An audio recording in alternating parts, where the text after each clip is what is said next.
Good morning, ladies and gentlemen. It's Mr. Amos Kester, your favorite animal scientist. We're back here in Anambra State. We are at Nafia this time, a community or a city, I don't know actually, but the name of the place is called Nafia in Anambra State, in a close proximity to Oka, which is the capital city.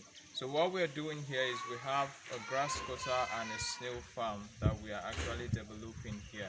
So we're going to take you through the different sessions. We have the concrete pen system, snail farm, and we are also bringing in the greenhouse here, and as well as a grass cutter farm. So by my right, if you look now, you will see an upstairs. This is the residential quarters for the farm staff, where they will be staying and doing the job. So if you look towards the left, you will see we're already doing the treatment of the dry plantain leaves, because we need to treat them just in case there are any ants and insects inside the leaves, in order for us to get them out of the leaves to make it secure for the snails. So this is the concrete pen.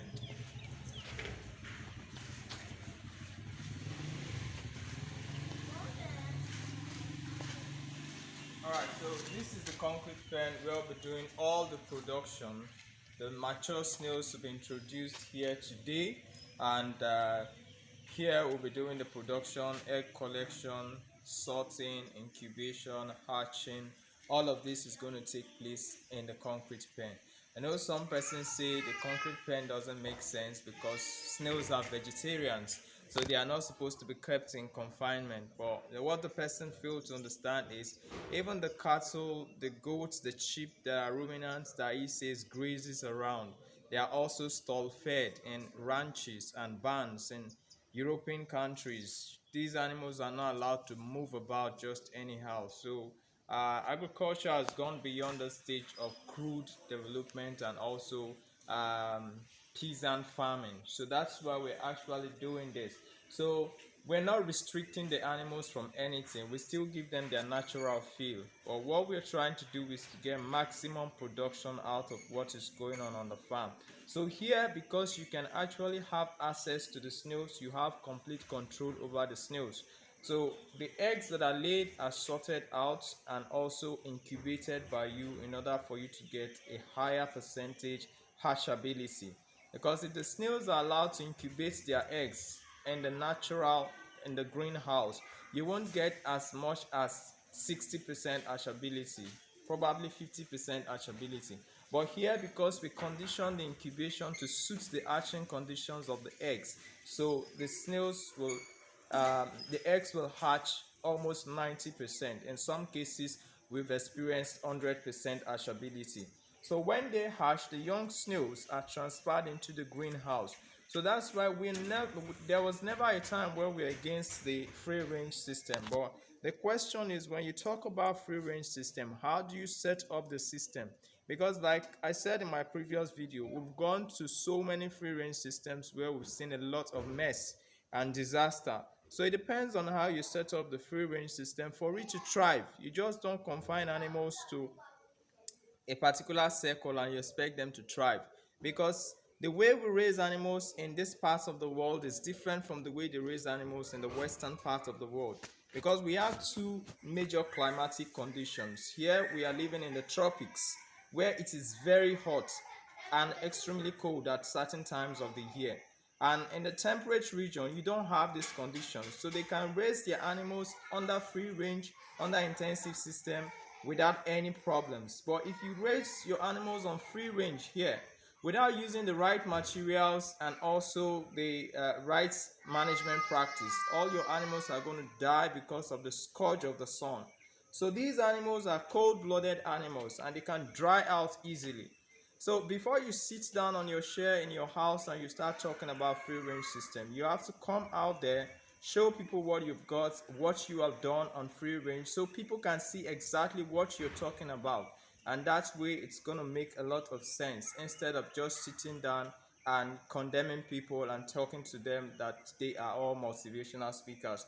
Anyway, we don't want to drag that too long, so we're just going to show you the greenhouse where we're going to be installing that. So basically, you've seen a lot of our concrete pen videos and here is strictly for the hatching, incubation, and all of that. So if you come again now,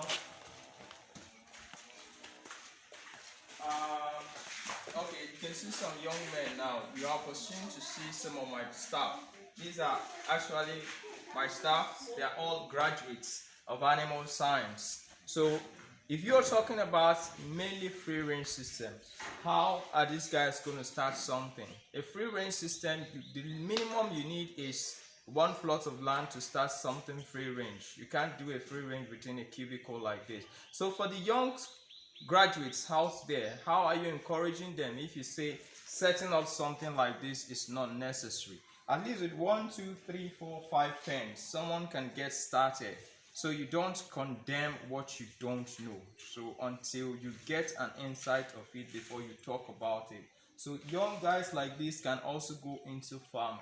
I have a group of people that work for me and they're all graduates. They're all professionals. So you're just opportune to see some of them today. So now this is where we'll be having the greenhouse. So you can see I've already barricaded it. Now this is what we call the free range system. If you don't secure this place from direct rainfall and high intensity of rain, you will understand that high intensity of sun, you will understand that when the rains come very heavy and you have your snails here in a vegetation, when the rains fall heavily, this place is going to be waterlogged and your snails will remain inside the water. So that is why we say the free range system, you have to use the right materials. And you've seen our greenhouse videos. You have also seen that it does not permit rainwater, but the inside is watered adequately. So the temperature, the humidity of the greenhouse must be well controlled.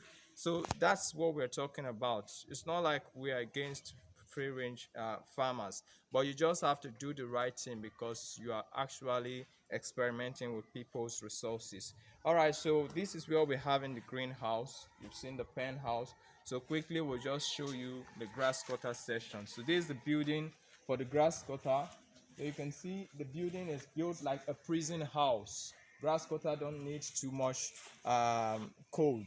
So if you look at it, you will see we use some transparent zinc because inside is almost like a prison house. So if we do not use the transparent zincs, when you go inside, it's going to be completely dark. So with the transparent zinc and the walls raised almost to the top with just prison windows, the animals will have sufficient ventilation and also thrive very well inside. So we'll take you inside and just show you what it looks like.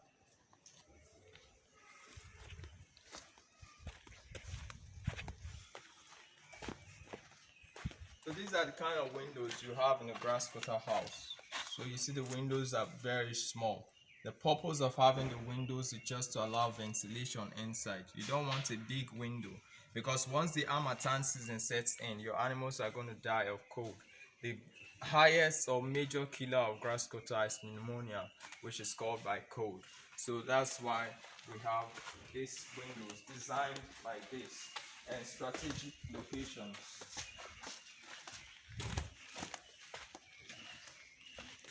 So this is a doorway. You only have one door to the grass cutter house. It's still messy inside. We've not actually done much here. The building is complete, but we are going to bring in cages after we clean up the whole place. So it's a good thing you're seeing the farm as it is, because the next time you're going to see it, the animals will be here, the cages will be here. It's going to look a whole different thing to you because the greenhouse will also be installed by then. So you can see there's lighting into the house because of the transparent zinc.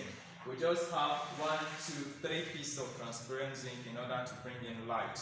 And you can see the windows are very small and they're very high. So it only allows ventilation. So once we bring in the cages of the grass cutters, we'll be having iron cages here. So the wind, the breeze does not affect the animals. Cold does not affect the animals, and the room is also dark enough for the animals. They are also nocturnal animals that thrive mainly at night in the wild.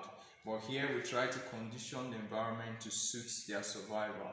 So this is how a grass cutter house is built when you want to use cages. So just in case you want to build yours, you have to design it according to this. So this is why we're actually showing you most of the videos. We're not just confining information to ourselves and expect you to come to us at every point in time. Because for a young man who wants to start, he can do something watching this video. So that's the whole idea. So please don't get carried away with a lot of talk on the internet. This is good, this is not good. As a professional, if you want to be critical of what another professional does, you have to be constructive on your criticism. You don't just go out there and boom, say anything you want to say. Try to impress people when you've got nothing to show for it. So this is as far as we take you. Of course, I remain Mr. Amos Kester, the CEO of Kester Amos Consultancy Services Limited. I'm an animal scientist, and everybody that works with me are animal scientists. My former students in the university who graduated under me from my department, and I took them back in order for them to work with me to gain experience. So this is how we grow. So there's a lot we can say, of course, but we've talked too much already. So we're just going to call it a day. So the number to call, just in case you want to have your own farm, is +234 8068 525032. And if you don't get the number, just go to the comment section below or click on the icon where the description of this video is. You will see the number is spelled out clearly. So thank you, God bless you, and we appreciate all your comments and all that you've been doing to see our progress. So we say thank you, God bless you, bye bye.